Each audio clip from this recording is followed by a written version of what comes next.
They just signed a multi-year partnership with none other than Palantir.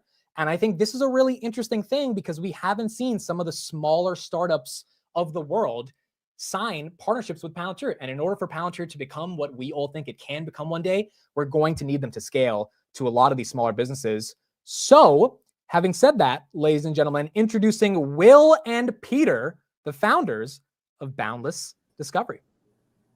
What's up, guys? Hello, hello. Good morning. You guys are live on the show. How are you guys doing?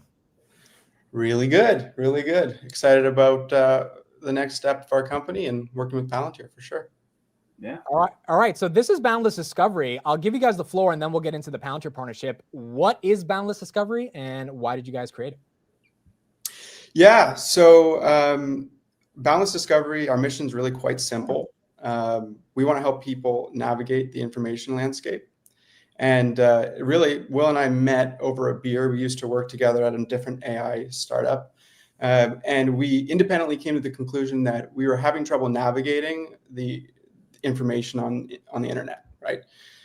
So us both being relatively technical, we were like, well, geez, I mean, there has to be a solution here. If I wanted to understand something, I would have to go and read 20, 30 articles. I'm incredibly dyslexic, and so that took an incredible amount of time. And then we started to kind of play around with Palantir, and the rest is history. Yeah.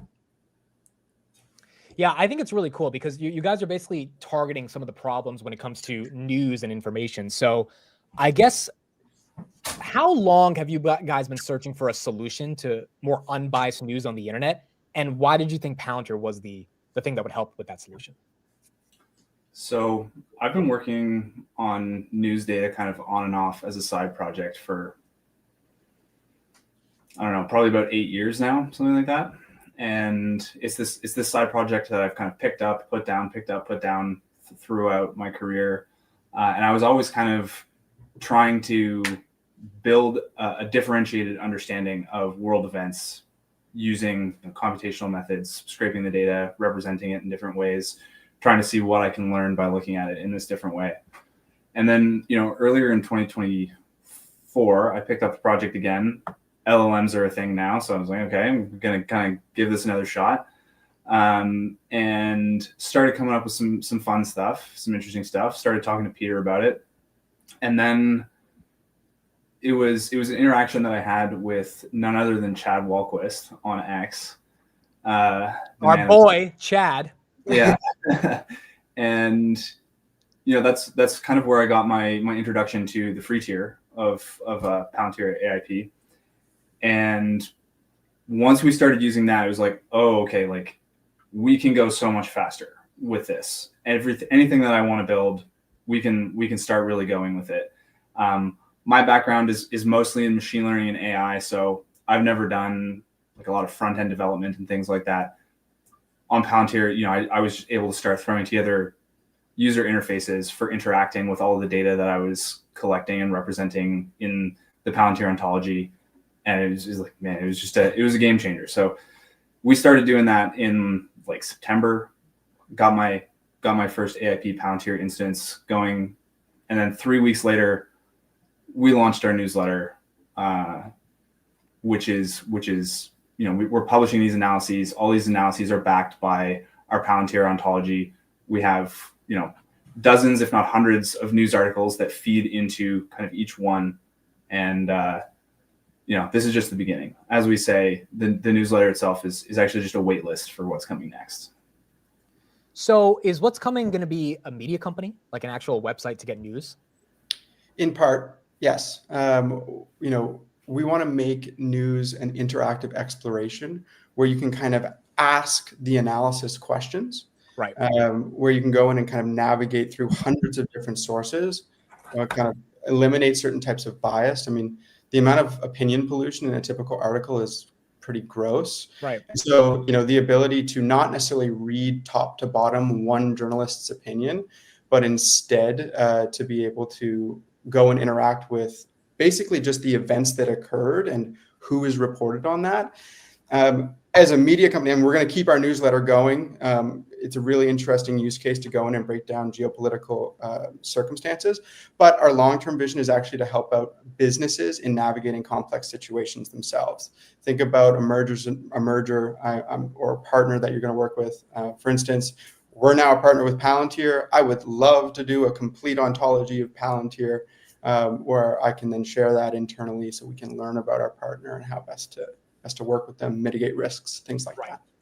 So, okay, so let me give you guys an example. Let's say this product is up and running in 2022 and Russia is invading Ukraine. You guys are going to try to get the facts of that situation and bring it to the public. So walk me through how you would use the ontology in Palantir as the backend to actually bring in some of that unbiased news to whoever uses Boundless. Yeah, so I can talk about kind of the concept of a knowledge graph. You have one entity that is taking an action against another entity, or one entity that is related in some way to another entity. And you can kind of represent entities as ontology objects, and then you can represent the interactions as ontology objects. You can then have these links between them. And as we go out and collect all of this news information, strip away all the bullshit, all of the, opinionated wording and nonsense that Peter was alluding to a minute ago, get rid of all that stuff, and then ontologize the core of what is there. Who is being talked about? People, places, companies. What are they doing? Who are they doing it to? And then as we start to build up this map, this knowledge graph of the situation, you can go and start to explore that in ways that will give you information that is very hard to convey in just a linear top to bottom narrative. Right. The way that we like to say it is when you have this whole map in front of you, there's actually a whole bunch of different linear narratives that you can pull out of that map. So you can write almost a whole bunch of different news articles based on what's there. We only write one of them. We want to give you that map so that you can kind of go and tell your own story. Yeah, and I'm looking at the map right now, and one of the examples you have, this is really cool. So the deeper we dig into it, the more we see different sources that give explanations for why this stuff is happening, essentially. Absolutely. Yeah. Yeah. And I just want to say, this is a static image. Mm-hmm. This is like, for people who are familiar with Palantir, we build this using the Vertex application within Palantir and then export it as a static image. All of these nodes, all of these connections, our goal is to make it so that you can actually interact with them all. Right. You click on them, you can say, okay, well, what other entities are connected to this event? What other events or facts are connected to this entity? What are all of the different paths that you could take through the graph between these two entities? Highlight a selection of the graph and say, can you explain everything that's going on in here to me? Right. These sorts of the tools that we're looking to build and expose to people so that they can explore the ontology on their own. That graph is already highly curated. So, there are thousands more events that we are omitting because it's quite literally impossible to put them all in there. And that's why the interactivity of the ability to go in, ask a question, filter by a topic that you're interested in. I'm interested actually in manufacturing in Russia because I have a manufacturing plant in Russia. And so therefore I want to know that particular relationship. The ability to filter down all of these events that we've processed will all be part of what we're building. So here's a question from the chat. How would a consumer interact with it? Is it kind of like a GPT interface, or where is the LLMs getting involved here? So we do not have an end consumer facing front for this yet. It is something that we have been building over the last couple of weeks that we'll start releasing to some beta users quite soon. I think for our next analysis, we're going to be releasing it to a couple of select users.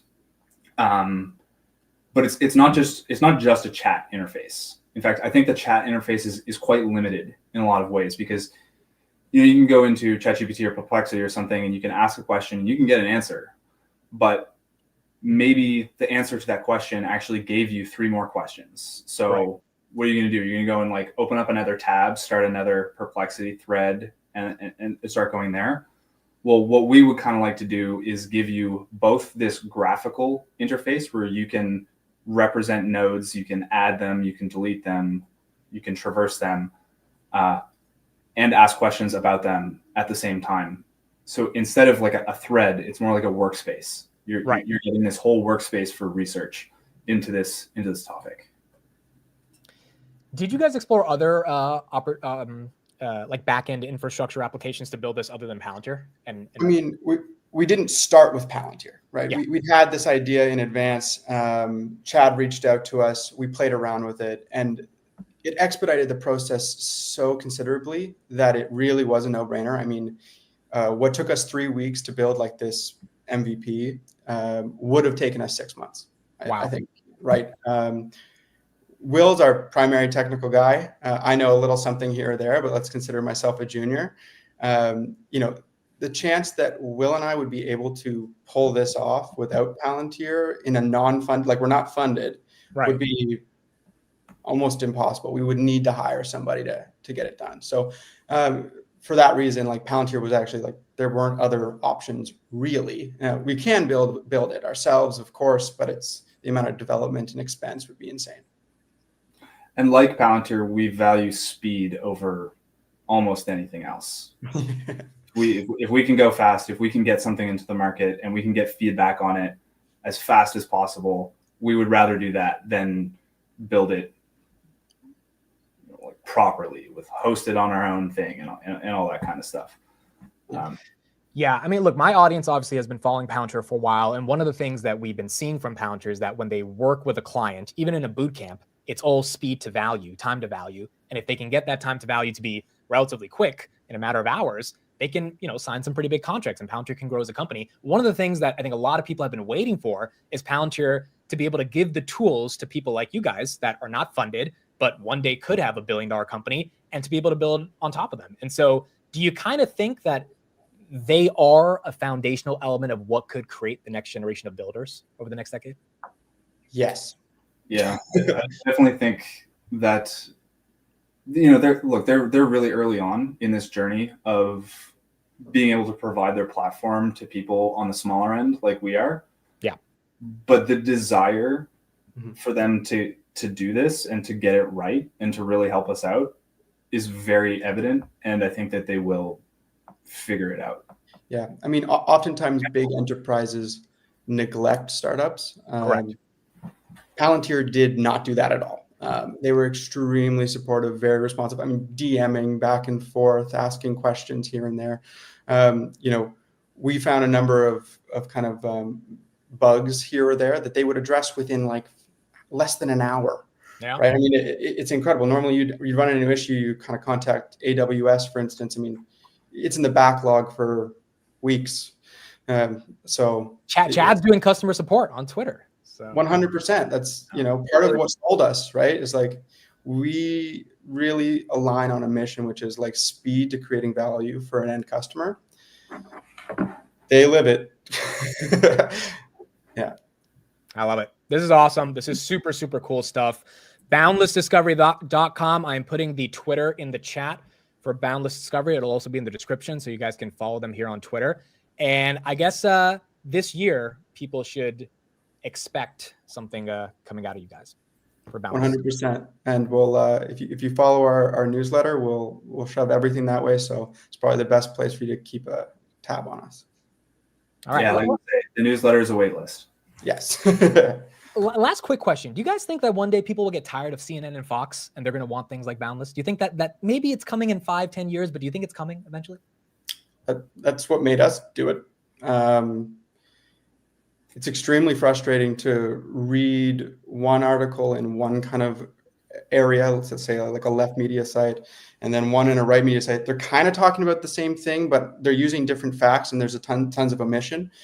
By us going out and we're basically reading hundreds of different articles, what we end up doing is getting the entirety of the information space while kind of ignoring the opinions. That's the whole game. So yeah, we're extremely bullish that that's the way the world is going, and hopefully we can make it happen. I love it. Will and Peter, the founders of Boundless Discovery, being built on Palantir. Thank you for you guys, and we'll have you on the show later when the product launches. Awesome. Thanks. Thanks very much. Bye.